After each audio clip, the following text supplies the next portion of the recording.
Halo, selamat pagi pemirsa TVR Parlemen dimanapun Anda berada. Berjumpa lagi dalam program TVR 09 bersama saya Alfat Rizky dan rekan saya. Dan bersama saya Elisa Purba. Pemirsa, dalam 30 menit ke depan kami akan sajikan kepada Anda sejumlah berita nasional. Khususnya dari sudut pandang DPR RI sebagai referensi Anda dalam memahami dinamika politik, hukum, ekonomi, sosial, dan budaya di Indonesia. Pemirsa TVR Parlemen, inilah TVR 09 edisi Kamis 9 Februari 2023.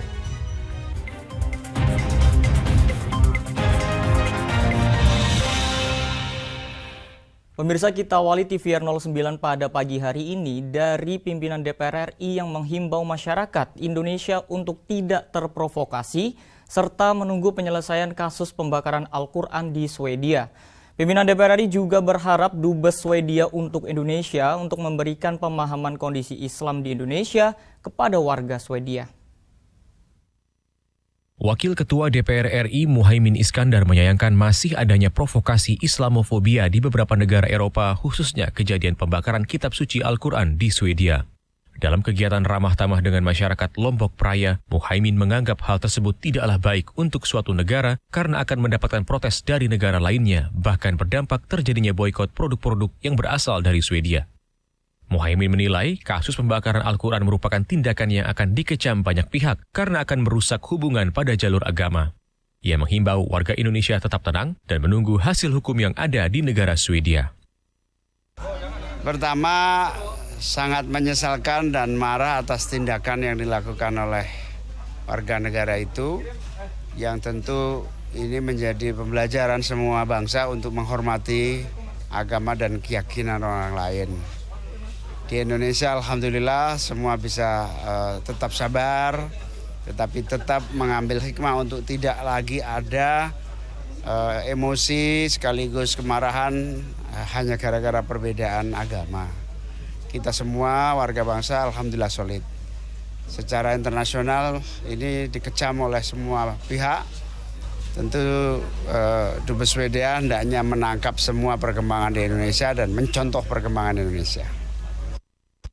Muhaimin meminta Duta Besar Swedia untuk Indonesia mempelajari perkembangan dan kondisi Islam di Indonesia, serta dapat mencontoh dengan baik untuk diberikan pemahaman kepada warga negara Swedia, sehingga tidak terjadi perluasan Islamofobia di kawasan Eropa. Dari Lombok, Nusa Tenggara Barat, Nurbani, TVR Parlemen, melaporkan. Pemirsa, DPR RI menyayangkan efektivitas anggaran yang dilakukan oleh BRIN menjadi penyebab tidak terlaksananya fungsi dan tugas BRIN dengan baik. Banyak peneliti mengeluhkan buruknya konsolidasi organisasi, program dan anggaran, serta peralatan yang kurang memadai akibat dari efektivitas anggaran di lembaga tersebut. Komisi 7 DPR RI menilai penghematan anggaran di Badan Riset dan Inovasi Nasional atau BRIN mengakibatkan fungsi dan tugas BRIN tidak terlaksana dengan baik. Berdasarkan nota keuangan yang tertuang dalam Rancangan Anggaran Pendapatan dan Belanja Negara atau RAPBN, pagu anggaran BRIN sebesar 6,3 triliun yang terbagi dalam dua klaster anggaran, yaitu pelayanan umum dan pendidikan. Anggota Komisi 7 DPR RI Mulyanto mengatakan hingga hari ini konsolidasi yang dilakukan oleh BRIN tidak berjalan mulus, bahkan cenderung stagnan. Konsolidasi ini belum selesai, salah satunya terkait program dan anggaran. Pada saat Kemenristek dengan 7 LPNK-nya, kurang lebih kan anggarannya ya 4-5 triliun. Lalu kemudian berubah menjadi BRIN yang menggabungkan seluruh LPNK dengan Kementerian Teknis, kita perkirakan anggarannya sekitar 24 triliunan. Namun kenyataannya anggaran BRIN itu hanya sekitar 6 triliun. Sementara seluruh lembaga litbang, baik LPNK dan Kementerian Teknis sudah bergabung. Jumlah peneliti bertambah. Aset yang dikelola sudah melebar. Namun dengan anggaran yang relatif tetap, hanya 6 triliun itu. Sehingga berbagai fungsi tidak dapat dilaksanakan dengan baik. Sehingga dilakukanlah berbagai upaya-upaya penghematan operasional. Mulyanto menegaskan BRIN belum mampu melakukan efektivitas anggaran, padahal BRIN membawahi banyak lembaga pemerintah non-kementerian dan kementerian teknis. Halim dan Sanjaya, TVR Parlemen, melaporkan. Pemirsa, sejak 2 bulan terakhir, harga beras naik melebihi batas harga eceran tertinggi, yakni Rp9.450 untuk jenis medium. Kenaikan harga beras ini menjadi salah satu alasan pemerintah melakukan impor beras. Nah pemirsa, informasi selengkapnya akan kami hadirkan usai jeda berikut ini. Untuk itu tetaplah bersama kami di TVR 09.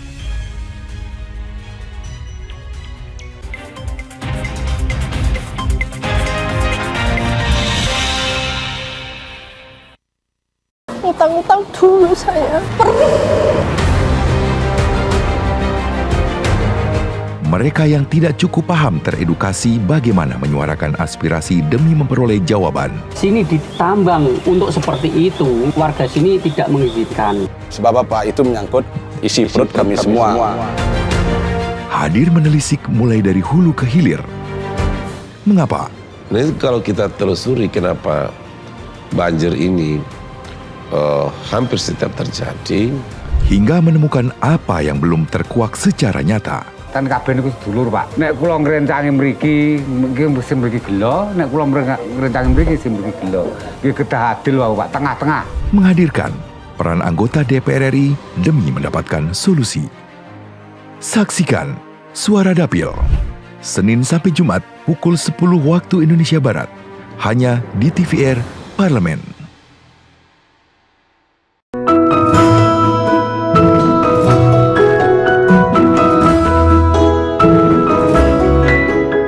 Perempuan Parlemen mengungkap sisi kehidupan pribadi anggota DPR RI dan partisipasi perempuan dalam politik dan publik, keseharian dalam keluarga, dan usaha mewujudkan aspirasi masyarakat di setiap sidang sebagai wakil rakyat.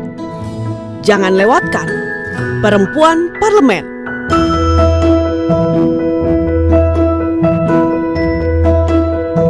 Hanya di TVR Parlemen. DPR RI memiliki fungsi diplomasi dalam menjalankan politik luar negeri sesuai dengan pasal 116 Undang-Undang MD3. Kontribusi aktif BKSAP DPR RI memainkan peranan penting dalam memenangkan persaingan global melalui IPU, IPA, IPPF, IPA, dan PUIK. BKSAP memiliki komitmen yang tinggi dalam krisis kemanusiaan dunia. Fungsi diplomasi dijalankan untuk mendukung upaya pemerintah dalam melaksanakan politik luar negeri.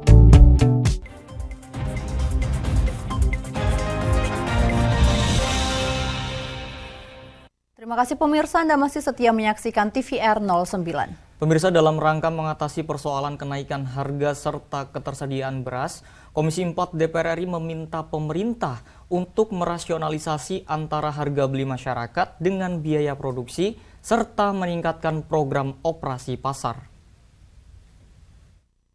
Impor beras belum mampu mewujudkan ketahanan pangan nasional. Untuk itu, Komisi 4 DPR RI meminta Kementerian Perdagangan dan Badan Pangan Nasional galakan operasi pasar demi stabilisasi harga. Sejak 2 bulan lalu, harga beras sudah naik melebihi batas harga eceran tertinggi, yakni Rp9.450 untuk jenis medium. Hal tersebut menjadikan salah satu alasan pemerintah melakukan impor beras. Menanggapi persoalan tersebut, anggota Komisi 4 DPR RI Sulaiman Hamzah menilai impor beras yang dilakukan belum mampu menyelesaikan masalah harga beras. Ia mendorong Badan Pangan Nasional perlu secara cermat merasionalisasi harga beli dari masyarakat agar sesuai dengan hitungan biaya produksi yang ada sekarang. Sulaiman meminta pemerintah pusat meningkatkan program operasi pasar guna mengatasi persoalan kenaikan harga dan ketersediaan beras. Kita juga melihat bahwa dengan keputusan pemerintah untuk melakukan impor, ini juga bagian dari yang perlu kita cermati bersama. Impor ini tidak juga menyelesaikan masalah. Sekalipun tujuannya untuk menjaga keseimbangan harga di masyarakat, konsumen semuanya, dan juga menginginkan supaya jangan sampai kelangkaan beras itu betul-betul terjadi. Nah, pada kenyataannya kan stok beras yang ada di masyarakat itu seperti yang disampaikan data statistik itu, saya kira itu ada benarnya. Sulaiman juga menyoroti kinerja Bulog yang belum maksimal dalam melakukan penyerapan beras di masyarakat petani, khususnya saat musim panen raya tiba. Hal ini membuat petani menjual beras kepada tengkulak yang kemudian dijual dengan harga tinggi. Rifki Makdudi, TVR Parlemen, melaporkan. Kita beralih ke informasi berikutnya. DPR RI menilai usulan penghapusan jabatan gubernur harus mengacu pada asas dan regulasi yang berlaku saat ini. Usulan tersebut hanya dapat dilakukan jika Undang-Undang Pemilu direvisi serta adanya amandemen ulang Undang-Undang Dasar 1945. Terkait wacana penghapusan jabatan gubernur, Wakil Ketua Komisi 2 DPR RI Junimat Girsang menyebut penyelenggaraan pemilu harus berasaskan pada undang-undang yang berlaku.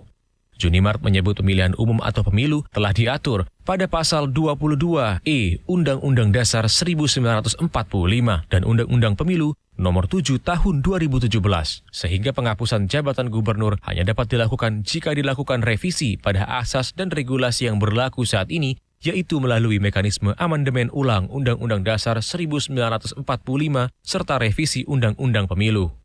Nah, kalau ini mau dirubah khusus gubernur, tentu undang-undangnya juga harus dirubah juga. Nah, sepanjang tidak dirubah ya nggak bisa. Kedua, kan di Undang-Undang 1945 itu kan sudah diatur juga mengenai ini. Jadi kita harus melihat semua peraturan yang ada, khususnya Undang-Undang 1945. Nah, kalau ditanya apakah setuju atau tidak, ya tergantung undang-undang. Kalau perintah undang-undang, kenapa tidak? Kita kan tidak boleh melawan undang-undang juga. Ya kan? Ya kita, taat asas lah. Ya, kalau undang-undang mengatur A, ya kita ikut A. Dan undang-undang itu tidak boleh tafsir. Ya kan, karena ada dalam penjelasan. Ya sudahlah, kita fokus saja lah. Fokus saja, ya seperti Komisi 2 fokus untuk melakukan rapat-rapat dengan para penyelenggara pemilu dengan Mendagri bagaimana supaya pemilu ini bisa berjalan lancar jaya dan tidak mencederai rasa demokrasi. Junimart menyebut Komisi 2 DPR RI saat ini masih fokus terhadap rangkaian dan pembahasan persiapan pelaksanaan pemilu bersama pemerintah dan para penyelenggara pemilu. Untuk itu, Junimart meminta semua pihak turut menjaga fokus mengingat penyelenggaraan pesta demokrasi sudah semakin dekat. Panji dan Edo, TVR Parlemen, melaporkan. Pemirsa, terkait belum maksimalnya penyerapan anggaran pada tahun 2022, DPR RI meminta KPK serta BPK untuk melakukan audit investigasi serta audit forensik terhadap praktik penggunaan anggaran BRIN. Keberpihakan anggaran BRIN terhadap riset di Indonesia dinilai masih sangat minim.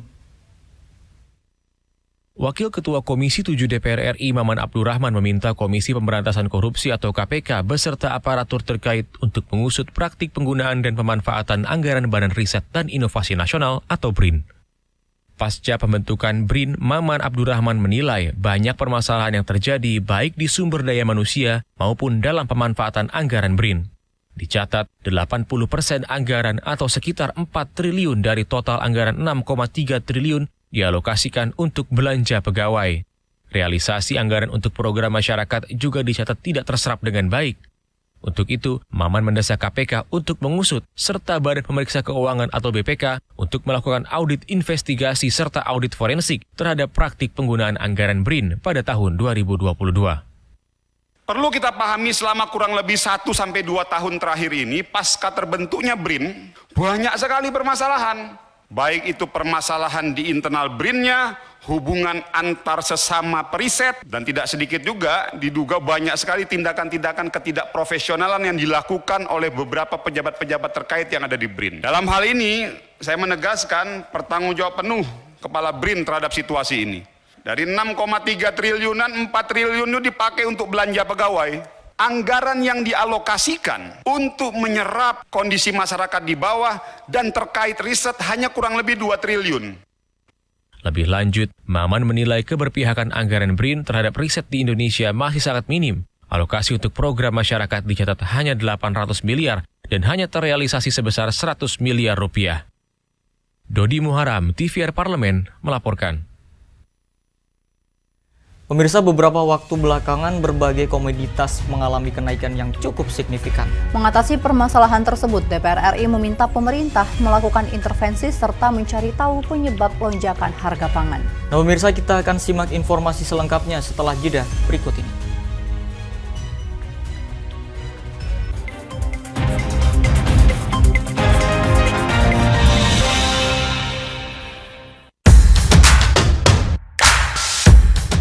Berada di organisasi yang memperjuangkan kaum buruh, ini menjadi langkah awalnya untuk bisa bersuara dan berani mengambil langkah untuk berjuang. Kaum buruh Indonesia sampai hari ini masih sebatas memperjuangkan perut.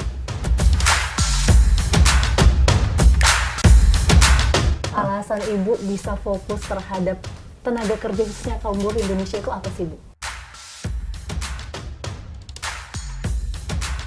Kenapa kita di Indonesia khususnya gitu ya tidak menempatkan posisi perempuan pada posisi yang terhormat, punya hak dan kewajiban yang sama? Dikenal dengan pribadi yang tegas, siapakah sosok yang saya maksud? Simak obrolan lengkapnya hanya di Perempuan Parlemen. Utang-utang dulu saya, perih. Mereka yang tidak cukup paham teredukasi bagaimana menyuarakan aspirasi demi memperoleh jawaban. Sini ditambang untuk seperti itu, warga sini tidak mengizinkan. Sebab apa? Itu menyangkut isi perut kami semua. Hadir menelisik mulai dari hulu ke hilir. Mengapa? Nah, kalau kita telusuri kenapa banjir ini hampir setiap terjadi, hingga menemukan apa yang belum terkuak secara nyata. Kan kabeh niku sedulur, Pak. Nek kula ngrencangi mriki, nggih mesti mriki gelo, nek kula ngrencangi mriki sing mriki gelo. Nggih kedah adil wae, Pak, tengah-tengah. Menghadirkan peran anggota DPR RI demi mendapatkan solusi. Saksikan Suara Dapil, Senin sampai Jumat pukul 10 waktu Indonesia Barat, hanya di TVR Parlemen.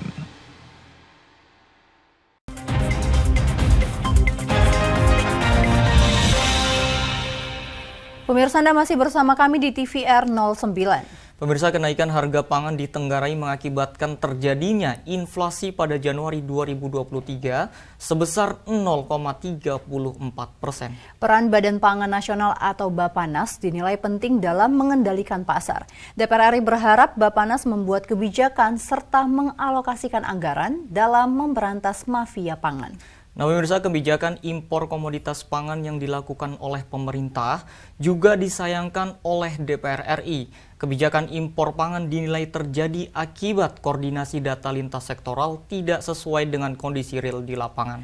Untuk mengetahui informasi selengkapnya, mari kita simak laporan mendalam yang telah dihimpun oleh tim redaksi TVR Parlemen dalam segmen editorial Parlemen berikut ini.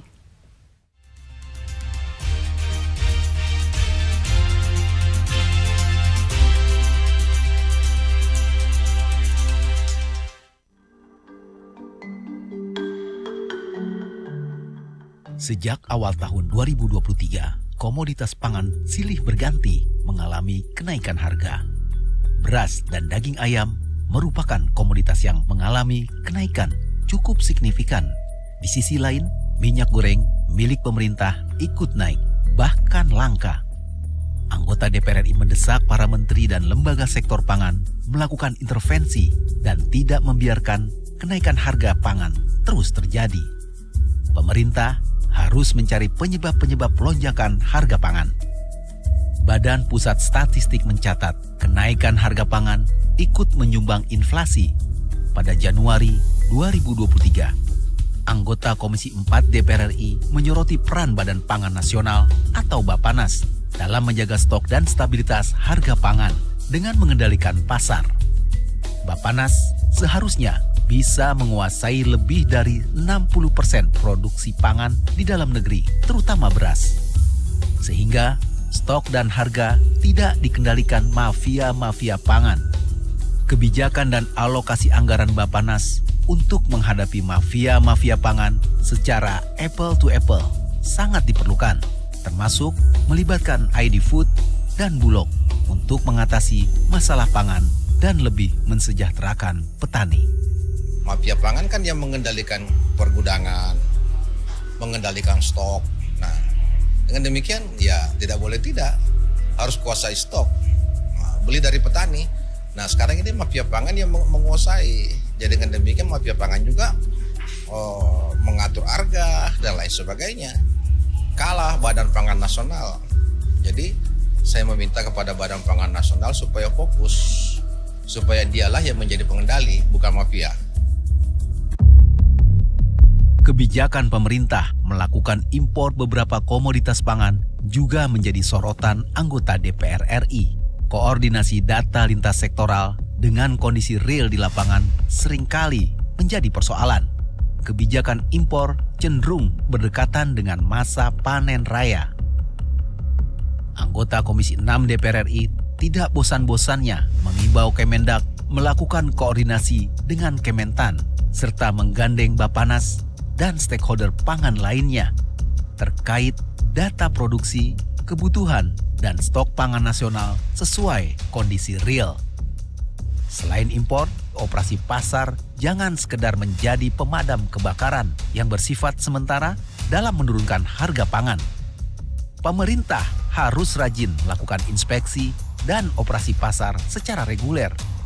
Selalu belajar membuat kajian. Kenapa tiap tahun atau menjelang Lebaran, menjelang puasa, ini selalu terjadi?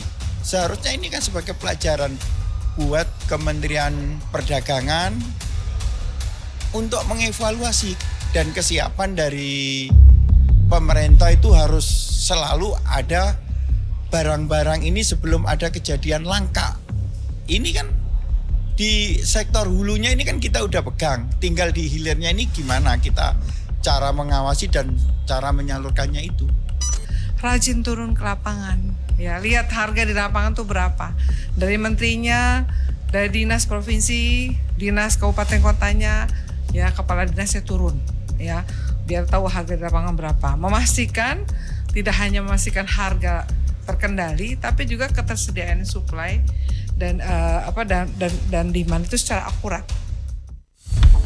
Masalah pangan tidak sekedar stok dan harga, melainkan juga menyangkut petani mulai dari masa tanam hingga masa panen dan pendistribusian komoditas pangan. Untuk itu, anggota DPR RI mendorong kebijakan sektor pangan yang komprehensif dari hulu ke hilir. Selain itu, harus ada tindakan tegas, bahkan penegakan hukum terhadap oknum-oknum yang memiliki andil dalam menimbun stok hingga terjadi kelangkaan dan mempermainkan harga pasar. Kenaikan harga pangan hanya semakin menyengsarakan masyarakat kecil. Tim Liputan TVR Parlemen melaporkan.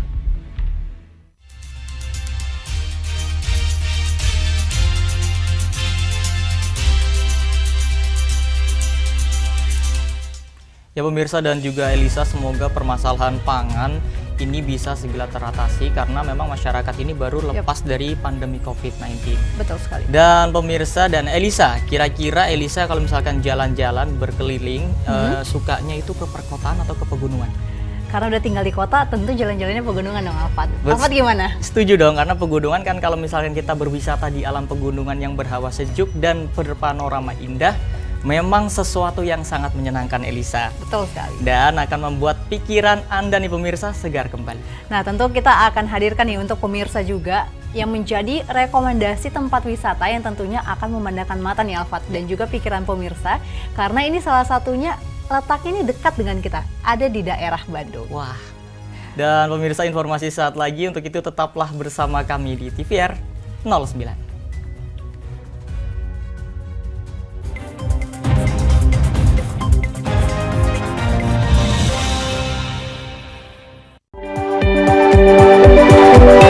Perempuan Parlemen mengungkap sisi kehidupan pribadi anggota DPR RI.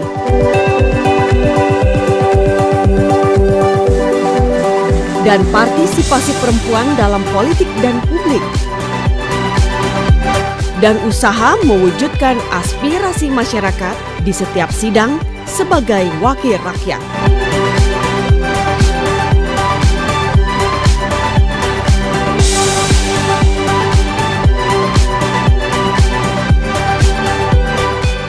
Keseharian dalam keluarga. Jangan lewatkan Perempuan Parlemen. Hanya di TVR Parlemen.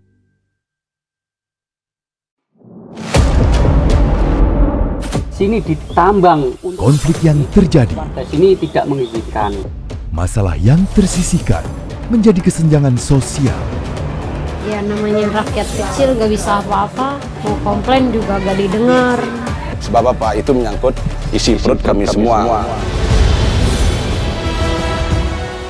Bagaimana memutus keterbatasan untuk didengar? Jadi kalau misalnya masyarakat sudah merasa tidak lagi ada yang memperjuangkan aspirasinya, maka masyarakat memang sangat berhak untuk meminta dewan yang mewakili mereka di parlemen. Kami menyusuri batas-batas peristiwa, mengurai berbagai polemik yang terjadi, meluruhkan suara-suara marginal, menjadi nyata dalam setiap aspirasi, melaksanakan tugasnya sebagai wakil rakyat. Saksikan aksi Dewan segera hanya di TVR Parlemen.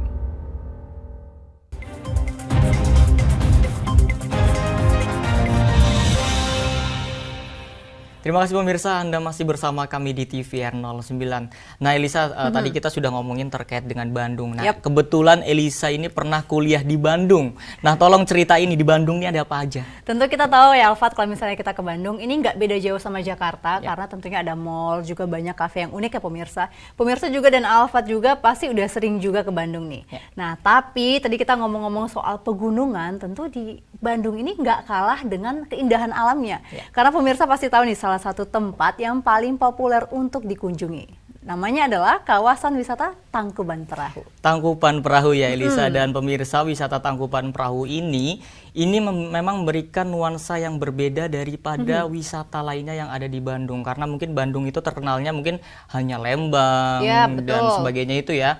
Tapi kalau di Tangkuban Perahu ini suasana yang sejuk dan misterius turut didukung dengan legenda Sangkuriang yang dipercaya oleh masyarakat setempat dan para pengunjung hingga saat ini. Alfat masih ingat nggak legenda Sangkuriang? Ingat-ingat lupa sih El.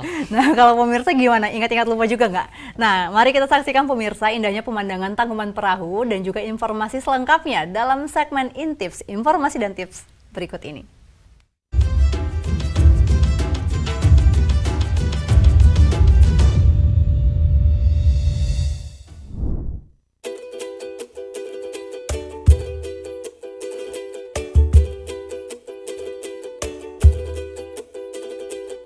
Liburan bareng keluarga menjadi salah satu agenda wajib, terlebih bagi pemirsa yang sehari-harinya disibukkan dengan aktivitas bekerja. Tak perlu jauh-jauh pergi ke Indonesia bagian timur untuk menyaksikan keindahan alam yang dimiliki bangsa ini. Pemirsa bisa pergi berlibur ke tempat wisata Tangkuban Perahu yang tak jauh dari Jakarta. Siapa yang tidak tahu Gunung Tangkuban Perahu? Tempat yang lekat dengan legenda Sangkuriang dan Dayang Sumbi ini disebut juga sebagai Tangkuban Perahu, atau jika diartikan ke bahasa Indonesia, artinya perahu terbalik. Karena memang jika dilihat dari jauh, gunung ini terlihat seperti perahu yang terbalik. Tempat ini menyajikan pesona alam yang begitu mengagumkan. Selain menyaksikan keindahan alam, pemirsa juga bisa berfoto-foto cantik bareng teman, keluarga, ataupun orang-orang terkasih untuk mengisi feed Instagram. Gunung Tangkuban Perahu adalah salah satu objek wisata yang paling populer di kota Bandung. Daya tariknya tak lain adalah area gunung dan kawah yang indah dan mudah dijangkau oleh pengunjung. Pemirsa bisa langsung menikmati keindahan kawah Tangkuban Perahu dari tempat parkir mobil tanpa harus mendaki terlebih dahulu. Jika berlibur ke Bandung, rasanya nggak lengkap deh kalau tidak mengunjungi Tangkuban Perahu. Kompleks wisata Kawah Gunung Tangkuban Perahu berada di perbatasan Bandung Barat dengan Subang, kurang lebih 30 km dari pusat kota Bandung. Area Taman Wisata Tangkuban Perahu sebagian masuk ke wilayah Kabupaten Subang dan Bandung Barat. Jalanan dari Bandung sampai ke lokasi juga sudah bagus dan mulus, serta mudah untuk diikuti. Dengan menggunakan Google Maps, pemirsa bisa dengan mudah mencapai tujuan. Setelah sampai, pemirsa masih harus masuk ya. Jarak dari gerbang masuk sampai ke area kawah masih cukup jauh, sekitar 4 km. Area kawah merupakan daya tarik utama di tempat wisata ini. Di Tangkuban Perahu, terdapat beberapa kawah yang bisa pemirsa kunjungi. Ada Kawah Ratu, Kawah Domas, dan Kawah Upas. Nah, kali ini pemirsa akan kami ajak ke salah satu kawah terbesar yang ada di Tangkuban Perahu, yaitu Kawah Ratu. Kawah Ratu merupakan kawah utama di sini. Ukurannya sangat luas dan bisa dikatakan objek wisata utama dari kompleks wisata Tangkuban Perahu. Kawah Ratu merupakan kawah terbesar di antara kawah-kawah lain di area ini. Kawah Ratu berbentuk seperti mangkuk besar dengan kedalaman kawah sekitar 500 meter dari permukaan kawah. cairan mirip air di bagian bawah sering berubah warna, dari biru, hijau, hingga abu-abu. Uap putih yang berhembus dari celah dinding kawah menciptakan aura yang dramatis. Jika ingin menikmati suasana yang lebih tenang atau ingin sekedar ngopi santai sambil menikmati pemandangan bibir kawah, pemirsa bisa berjalan menuju ke area warung dan bangku yang sudah disediakan di pinggir kawah untuk menikmati kopi hangat bersama pisang goreng sambil menikmati indahnya pemandangan Kawah Ratu. Jalan di sana juga cukup unik loh. Di sepanjang jalan, pemirsa ditemani oleh naungan pepohonan rindang berwarna hitam di kiri dan kanan jalan. Selain Kawah Ratu, dua kawah lainnya yaitu Kawah Upas dan Kawah Domas juga menawarkan pemandangan yang tak kalah indahnya. Ukurannya memang lebih kecil, tetapi memiliki daya tariknya tersendiri.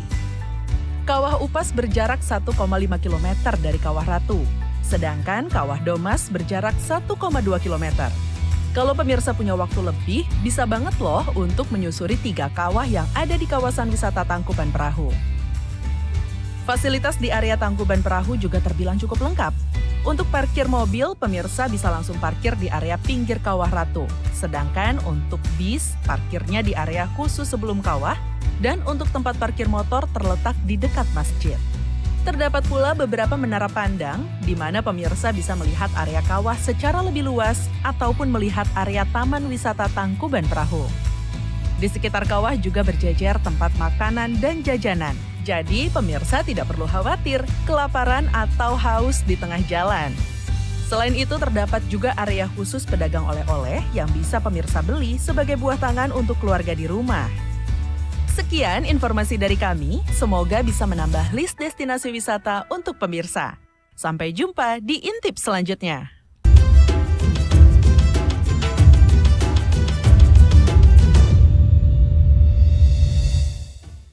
Baik pemirsa, di penghujung acara kami informasikan kepada Anda sejumlah agenda DPR RI pada hari ini, Kamis 9 Februari 2023. Pemirsa, pada pukul 10 waktu Indonesia Barat akan ada Komisi 3 yang mengadakan rapat kerja dengan Ketua KPK. Dan pada siang harinya pada pukul 14 waktu Indonesia Barat, Komisi 9 mengadakan rapat kerja dengan Menteri Kesehatan dan juga Ketua DJSN. Pemirsa, juga masih ada sidang dari komisi dan juga sejumlah agenda serta program DPR RI lainnya tentunya dapat Anda saksikan secara langsung di TVR Parlemen melalui kanal utama, kanal komisi dan juga kanal alat kelengkapan dewan lainnya yang tentunya dapat Anda akses di tvr.dpr.go.id.